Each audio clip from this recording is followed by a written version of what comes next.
જય સ્વામિનારાયણ વિદ્યાર્થી મિત્રો, કેમ છો? મજામાં જ છો ને? ચાલો, દરેક વિદ્યાર્થી મિત્રો તૈયાર થઈ ગયા છો ને? દરેક વિદ્યાર્થી મિત્રોએ પાઠ્યપુસ્તક, નોટ, પેન લઈ લીધા છે ને? તો ચાલો, ધોરણ 7 સામાજિક વિજ્ઞાન પાઠ 13 સંસાધનોનું જતન અને સંરક્ષણ. વિદ્યાર્થી મિત્રો, આ પાઠની આપણે શરૂઆત થઈ ચૂકી છે. એમાં આપણે આગળના પીરિયડની અંદર ખનિજ સંસાધન અંગે અને સાથે સાથે ખનિજ સંરક્ષણ અંગે અભ્યાસ કર્યો. સાથે સાથે વન અને વન્યજીવ સંસાધન વિશે પણ અભ્યાસ કર્યો. તો એમાં આપણે જંગલોનું મહત્ત્વ વિશે અભ્યાસ કર્યો, વન સંરક્ષણ વિશે અભ્યાસ કર્યો, વન સંરક્ષણના કેટલાક ઉપાયો વિશે અભ્યાસ કર્યો અને વિવિધ દિવસના ઉજવણી વિશે પણ અભ્યાસ કર્યો. સાથે સાથે વન્યજીવ સંસાધન વિશે પણ વિદ્યાર્થી મિત્રો આપણે અભ્યાસ કર્યો હતો. અને એમાં પણ વન્ય જીવ સંસાધનમાં લુપ્ત થતું વન્યજીવ વિશે પણ વિદ્યાર્થી મિત્રો આવા ચિત્રો સાથે તમે અભ્યાસ કરી ગયા હતા. અને એ સિવાય વન્યજીવ સંરક્ષણ અંગે અને વન્ય સંરક્ષણ માટે નીચે મુજબના કાયદાઓના પગલાં લેવા જોઈએ એ વિશે પણ વિદ્યાર્થી મિત્રો આપણે અભ્યાસ કરી ગયા છીએ. હવે આજે આપણે જે ટોપિક વિશે અભ્યાસ કરવાનો છે એ છે રણ પ્રદેશ. તો આપણે અહીં 3 વિવિધ પ્રકારના રણો વિશે અભ્યાસ કરવાનો છે. તો ચાલો, હવે વિદ્યાર્થી મિત્રો પાઠ 13ની અંદર સંસાધનોનું જતન અને સંરક્ષણમાં રણ પ્રદેશના જીવન વિશે અભ્યાસ કરવાનો છે, અને એ પણ ચિત્ર અને સ્લાઇડ સાથે. તો ચાલો વિદ્યાર્થી મિત્રો, તમને કહેવામાં આવે કે આ શું છે? તો તમે બધા વિદ્યાર્થી મિત્રો તરત જ જવાબ આપશો કે આ રણ છે. તો સાચું. વિદ્યાર્થી મિત્રો, આજે આપણે જે રણ વિશે અભ્યાસ કરવાના છે એ છે સહારાનું ગરમ રણ પ્રદેશ વિશે. તો ચાલો, અને આ રણ પ્રદેશ એક ગરમ અને વિશ્વનું સૌથી મોટું રણ પ્રદેશ છે. તો એના વિશે હવે અભ્યાસ કરીએ. તો આ રણ એ વિશ્વનું સૌથી મોટું અને વિશાળ રણ કહેવામાં આવે છે. આ રણ જોઈએ તો તમને એમ થશે કે વિદ્યાર્થી મિત્રો આ રણ ક્યાં આવેલું છે? તો આ રણ છે એ આફ્રિકા ખંડમાં આવેલું છે. જો વિદ્યાર્થી મિત્રો અહીં તમને આફ્રિકા ખંડ દેખાડવામાં આવ્યો છે. એની ફરતે ગોળ સર્કલ છે અને એ ગોળ સર્કલની અંદર આફ્રિકા ખંડ આવેલો છે. આવા પૃથ્વી ઉપર 7 ખંડો છે. એ 7 ખંડોમાં વિશ્વનું સૌથી મોટું રણ એ આફ્રિકા ખંડમાં આવેલું છે. એ અહીં તમે જોઈ શકો છો. હવે એ રણ પ્રદેશના જીવન વિશે અભ્યાસ કરીએ તો વિદ્યાર્થી મિત્રો રણ પ્રદેશની આબોહવા ગરમ અને શુષ્ક છે. અહીં વરસાદ ખૂબ જ ઓછો પડે છે. વનસ્પતિ ઓછી હોવાથી દિવસનું તાપમાન 50°C જેટલું અને રાત્રિનું તાપમાન 0°C જેટલું નીચું થઈ જાય છે. તો વિદ્યાર્થી મિત્રો જુઓ ને કે અહીં ઠંડી પણ ખૂબ જ પડે છે રાત્રે, અને દિવસે ગરમી પણ વધુ થતી હોય છે. તો એ સિવાય સહારાના રણ પ્રદેશમાં જોઈએ તો વનસ્પતિ અને પ્રાણી જગત એ પણ સમજવા જેવા છે. હવે એના વિશે અભ્યાસ કરીએ તો જો વિદ્યાર્થી મિત્રો સહારાના રણમાં આવી કાંટાળી વનસ્પતિ જોવા મળે છે, અને સાથે સાથે આવું ખજૂરીના વૃક્ષો પણ આવેલા છે. તમે એ અહીં જોઈ શકો છો કે રણ પ્રદેશમાં ખજૂરીના વૃક્ષો થતા હોય છે. રણ પ્રદેશ હોવાથી વનસ્પતિ ખૂબ જ ઓછી જોવા મળે છે. હા વિદ્યાર્થી મિત્રો, આ રણમાં કેટલાક દ્વીપ એટલે કે રણદ્વીપો પણ આવેલા છે. આ રણદ્વીપોની અંદર ખજૂરના વૃક્ષોથી ઘેરાયેલા છે. તો વિદ્યાર્થી મિત્રો, હવે આપણે અહીંના એટલે કે રણ પ્રદેશમાં જોવા મળતા પ્રાણીઓ વિશે જોઈએ તો જો વિદ્યાર્થી મિત્રો, આ શિયાળનું ચિત્ર છે જે રણ પ્રદેશમાં જોવા મળે છે. તમે એ જોઈ શકો છો. સાથે સાથે ઝરખ પણ જોવા મળે છે, એનું પણ ચિત્ર તમે જોઈ શકો છો. સાથે સાથે રણના વીછી અને કાચીડો પણ તમે આ જોઈ શકો છો વિદ્યાર્થી મિત્રો ચિત્રમાં. અને આ રણની ગો છે અને સાથે સાથે સાપ પણ તમે રણ પ્રદેશમાં જોવા મળતા હોય છે. તો જોઈને વિદ્યાર્થી મિત્રો, આપણે રણ પ્રદેશમાં કયા કયા પ્રાણી જોવા મળે છે એના ચિત્ર જોયા. એમાં શિયાળ, ઝરખ, રણના વીછી, ઘો વગેરે પ્રાણીઓના તમે ફોટોગ્રાફ્સ જોયા. વિદ્યાર્થી મિત્રો, તમને થતું હશે, આપને થતું હોય કે આવા રણ પ્રદેશમાં લોકો રહેતા હશે? તો કે હા, અહીં પણ રણ પ્રદેશોમાં પણ વસ્તી હોય છે, પણ એનું પ્રમાણ અલ્પ જ હોય છે. તો ચાલો વિદ્યાર્થી મિત્રો, આપણે રણ પ્રદેશના લોકોનું લોકજીવન વિશે જોઈએ. તો હવે વિદ્યાર્થી મિત્રો, આપણે રણ પ્રદેશના લોકોનું લોકજીવન વિશે જોઈએ તો સહારાના રણમાં લોકજીવન ખૂબ ધબકતું જોવા મળે છે. અહીં બેદુઈન, તુઆરેંગ અને બર્બક જેવી જનજાતિના લોકો અહીં વસે છે. તેઓ ઘેટા બકરા અને ઊંટ જેવા પ્રાણીઓ પાળે છે. તે જેમાંથી જીવન જરૂરિયાત ચીજવસ્તુઓ જેમ કે જાજમ, કપડાં, ગરમ ધાબળા વગેરે ઘેટા બકરાના ઊનમાંથી તેઓ બનાવતા હોય છે. અહીં વિદ્યાર્થી મિત્રો, રણ પ્રદેશમાંથી નાઇલ નદીનો ખીણ વિસ્તાર આવેલો છે, જેમાં મોટો જળજથ્થો છે. અને આ જળજથ્થો હોવાથી અહીં ખજૂર અને ઘઉં જેવા પાકો લેવામાં આવતા હોય છે. સાથે સાથે વિદ્યાર્થી મિત્રો, સહારાના રણમાં ખૂબ જ મોટું ખનિજ તેલ ક્ષેત્ર મળી આવ્યું છે.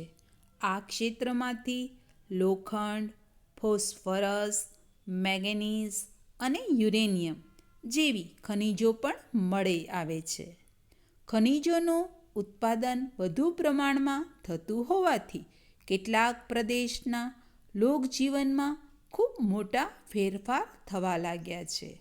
અહીં કાચા માટીના મકાનોને બદલે પાક્કા મકાનો અને રોડ, રસ્તા બનાવવાથી શહેરીકરણ પણ થઈ રહ્યું છે.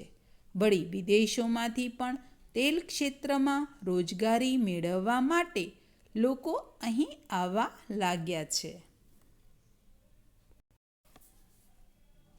તો જોઈને વિદ્યાર્થી મિત્રો, સહારાનું રણ અને રણ આપને એક શુષ્ક અને ખરાબ વાતાવરણ એવું મનમાં આપને લાગતું હતું ને, એવું રણ હોતું નથી.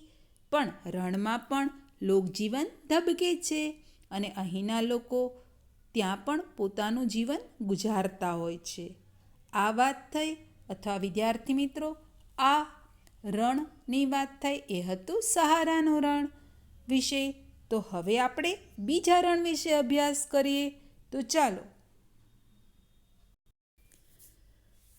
અને આ રણ એ લદ્દાખનું ઠંડુ રણ છે. તો હવે વિદ્યાર્થી મિત્રો, આપણે ગરમ રણનો અભ્યાસ કર્યો હતો, તો હવે આપણે ઠંડા રણ વિશે અભ્યાસ કરીએ. તો ચાલો લદ્દાખના ઠંડા રણ વિશે જોઈએ તો પહેલા વિદ્યાર્થી મિત્રો આપણે જોઈએ કે લદ્દાખનું રણ ક્યાં આવેલું છે. તો તમે અહીં નકશો દેખાડ્યો છે. લદ્દાખનું રણ ક્યાં આવેલું છે? તો કે જમ્મુ કાશ્મીરની બાજુમાં આવેલું એ લદ્દાખનું રણ એ કેન્દ્રશાસિત પ્રદેશ પણ આવેલો છે.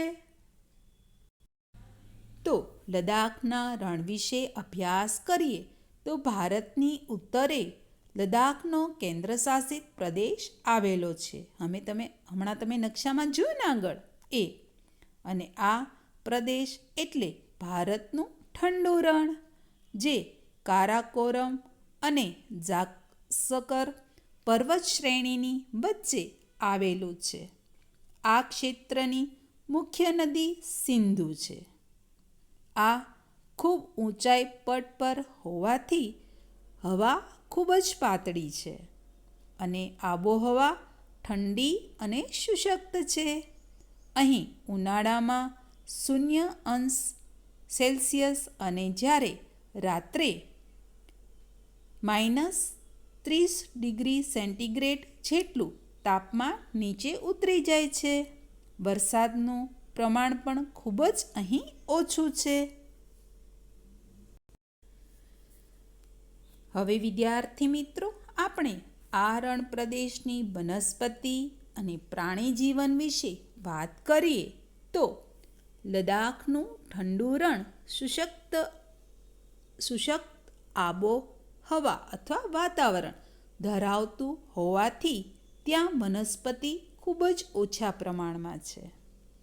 અહીં ટૂંકું ઘાસ પણ જોવા મળે છે જેનો અહીંના લોકો પશુચારણ માટે ઉપયોગ કરે છે. જ્યારે ખીણ પ્રદેશમાં દેવદાર, પોપલર વગેરે વૃક્ષો જોવા મળે છે. અહીં પક્ષીઓની પણ વિવિધ જાતિઓ જોવા મળે છે. જેમ કે આપણે જે પક્ષીઓ વિવિધ જાતિના જોવા મળે છે એમાં મુખ્યત્વે દેવચકલીઓ, રેડ સ્ટાર્ટ, ચુકર, ગ્રેડલા, સ્નો પાર્ટરીચ એટલે કે બરફનું તેતર, સાથે સાથે ટિબેટનો સ્નોકોક, રેવન અને હમ્પ પણ જોવા મળતા પક્ષીઓ છે. જ્યારે વિદ્યાર્થી મિત્રો અહીં પ્રાણીઓમાં પણ વિવિધતા જોવા મળે છે. તો એ કયા કયા પ્રાણીઓ છે? તો ચાલો આપણે એના ચિત્ર જોઈએ. અહીંના પ્રાણીઓમાં હિમદીપડા જોવા મળે છે. તમે વિદ્યાર્થી મિત્રો ચિત્રમાં જોઈ શકો છો. બીજું છે લાલ લોમડી. એનું પણ વિદ્યાર્થી મિત્રો તમે ચિત્ર જોઈ શકો છો. અને આ મોરમોટનું ચિત્ર છે એટલે કે મોટી ખિસકોલી. એ તમે પણ જોઈ શકો છો. અને આ ગેરુઆ રંગનું રીંછ છે. એ પણ તમે જોઈ શકો છો વિદ્યાર્થી મિત્રો.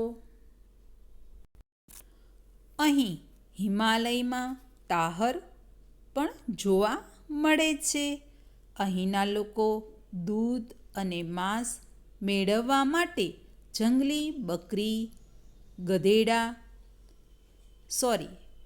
બકરી અને ઘેટાં અને સાથે સાથે યાક નામના પ્રાણીઓ પણ પાળે છે. તો વિદ્યાર્થી મિત્રો તમને એમ થશે યાક એટલે કેવું પ્રાણી હશે? તો ચાલો હવે હું તમને એનું ચિત્ર દેખાડું.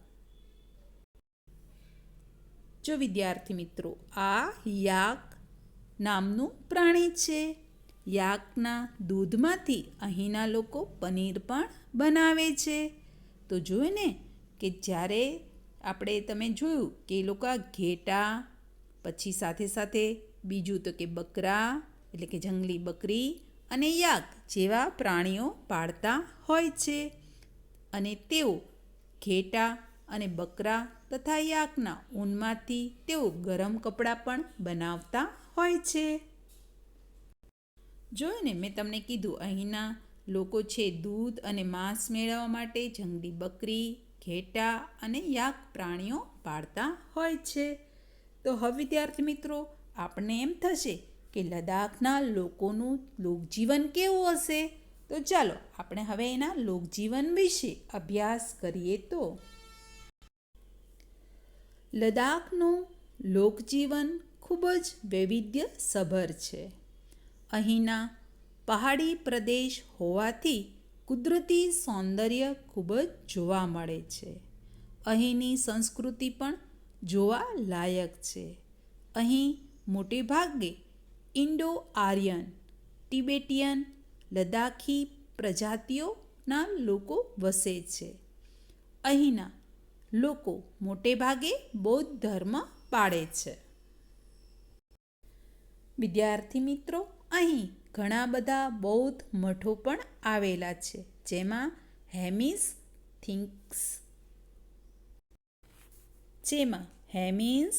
થિક્સે અને રો વગેરે બૌદ્ધ મઠો આવેલા છે. તે તમે ચિત્રમાં જોઈ શકો છો. અહીં ઉનાળાની ઋતુમાં જવ, બટાકા, વટાણા વગેરેની ખેતી કરવામાં આવે છે.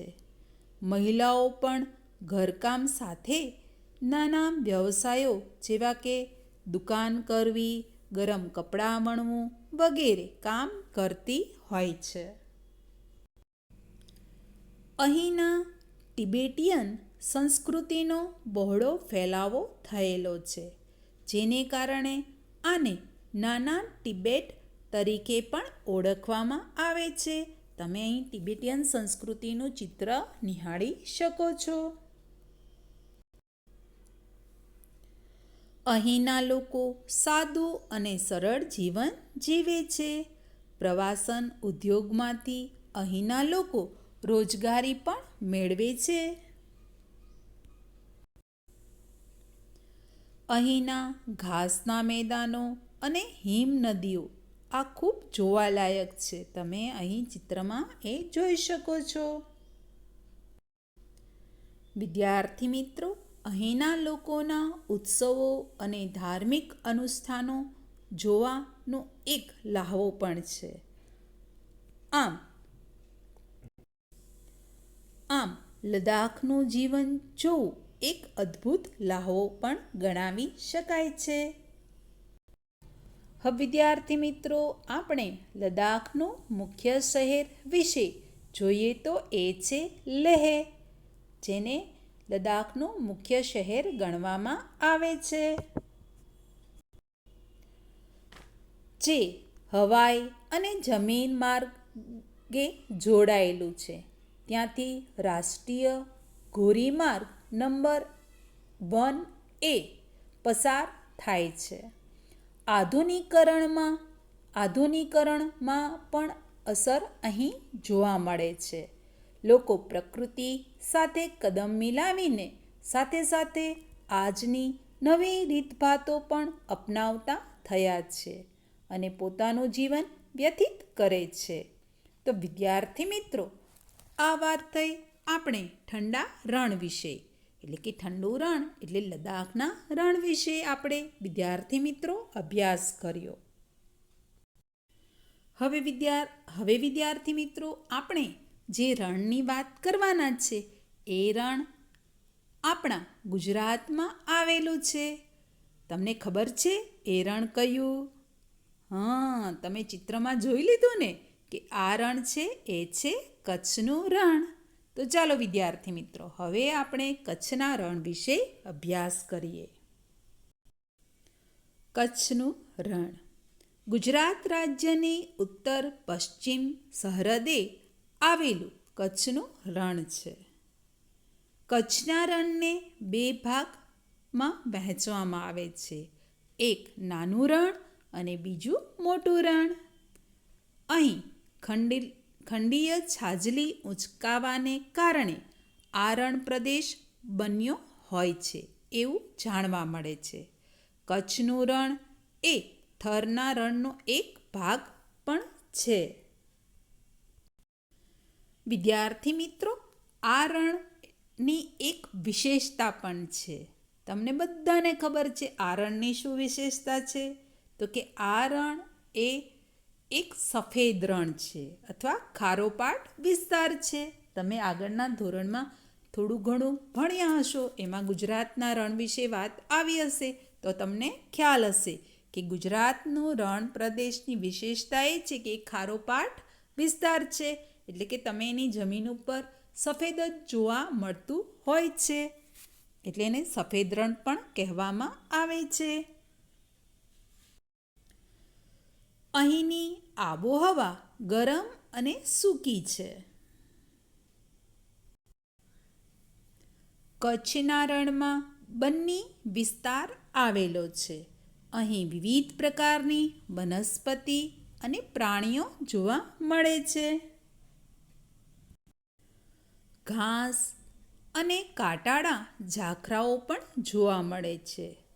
રણને આગળ વધતું અટકાવવા ગાંડા બાવળના વૃક્ષો પણ અહીં ઉછેરવામાં આવે છે.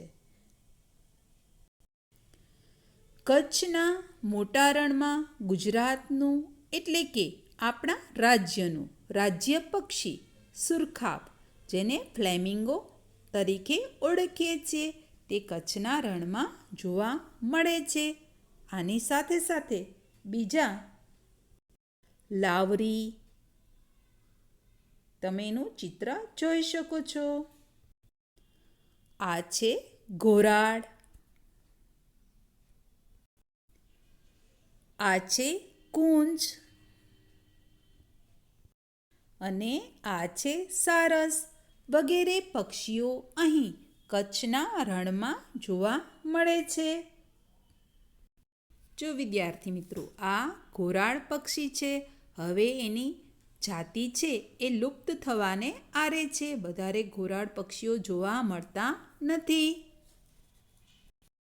અહીં ઘુડખર એટલે કે જંગલી ગધેડા એ જોવા મળે છે. તમે ચિત્રમાં ઘુડખરનું ચિત્ર જોઈ શકો છો.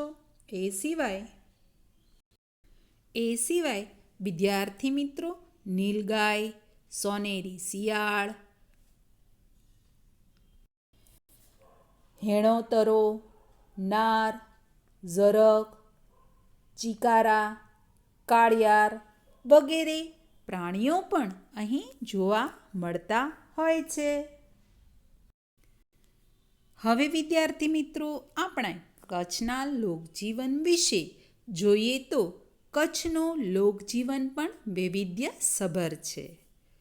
અહીંના લોકો ઘેટાં, બકરા, ગાય, ભેંસ, ઊંટ અને ગધેડા જેવા પ્રાણીઓનો ઉછેર કરે છે. દરિયા કિનારે વસતા લોકો વહાણવટું, માછીમારી અને ઝીંગા પકડવાનો વ્યવસાયમાંથી રોજગારી તેઓ મેળવે છે.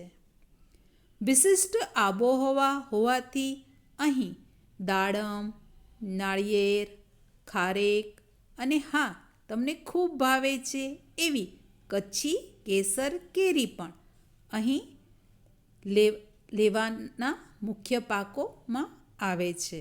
અહીંનો મુખ્ય પાક છે બાજરી, કે અહીંના લોકો બાજરીની ખેતી પણ કરતા હોય છે. અહીંના લોકો ભરત ગૂંથણ અને હસ્તકલાના વ્યવસાય સાથે જોડાયેલા છે. તેમાંથી તેઓ રોજગારી પણ મેળવે છે. તમે અહીં જોઈ શકો છો. એ ભરત ગૂંથણ કેવું હોય છે, હસ્તકલા કેવી હોય છે, એ તમે અહીં નિહાળી શકો છો ચિત્રમાં. હાલ રાજ્ય સરકારના પ્રયત્નોથી પ્રવાસન ઉદ્યોગ ખૂબ વિકાસ પામી રહ્યો છે અને તેમાંથી કચ્છના લોકો રોજગારી પ્રાપ્ત કરે છે. અહીં ભૌગોલિક સપાટી એટલે કે ભૌગોલિક પરિસ્થિતિ સપાટ હોવાથી અહીં પેરાગ્લાઇડિંગ જેવી સાહસિક પ્રવૃત્તિઓ પણ અહીં વિકસી છે. તો વિદ્યાર્થી મિત્રો, એકવાર કચ્છની મુલાકાત અવશ્ય લેજો. એના માટે કહેવાય, પહેલું વાક્ય યાદ છે ને, કચ્છ નહીં દેખા તો કુછ નહીં દેખા. તો જો ને વિદ્યાર્થી મિત્રો, આજે આપણે દુનિયાના 3 વિવિધ આબોહવા ધરાવતા રણો વિશે અભ્યાસ કર્યો. એમાં સહારાનું ગરમ રણ વિશે અભ્યાસ કર્યો પહેલાં. બીજું, લદ્દાખનું ઠંડા રણ વિશે અભ્યાસ કર્યો. અને ત્રીજું અને છેલ્લું રણ એટલે ગુજરાતનું કચ્છના રણ વિશે પણ વિદ્યાર્થી મિત્રો આજે આપણે અભ્યાસ કર્યો. તો વિદ્યાર્થી મિત્રો, આજે પાઠ 13માં સંસાધનોનું જતન અને સંરક્ષણમાં એમાં આપણે રણ પ્રદેશોમાં સહારાના રણ વિશે અભ્યાસ કર્યો ચિત્ર સાથે, એનું વનસ્પતિ અને પ્રાણી જગત, સાથે સાથે એમના લોકજીવન વિશે અભ્યાસ કર્યો. એવી રીતે બીજું રણ એટલે લદ્દાખનું ઠંડુ રણ વિશે અભ્યાસ કર્યો. તેમાં વનસ્પતિ, પ્રાણી જીવન અને માનવ જીવન વિશે અભ્યાસ કર્યો. અને જે છેલ્લા રણનો અભ્યાસ કર્યો એ હતું કચ્છનું રણ. એના વિશે પણ આપણે અભ્યાસ કર્યો. એમાં આપણે વનસ્પતિ, પ્રાણી જીવન અને એના લોકજીવન વિશે વિદ્યાર્થી મિત્રો આજે આપણે અભ્યાસ કર્યો.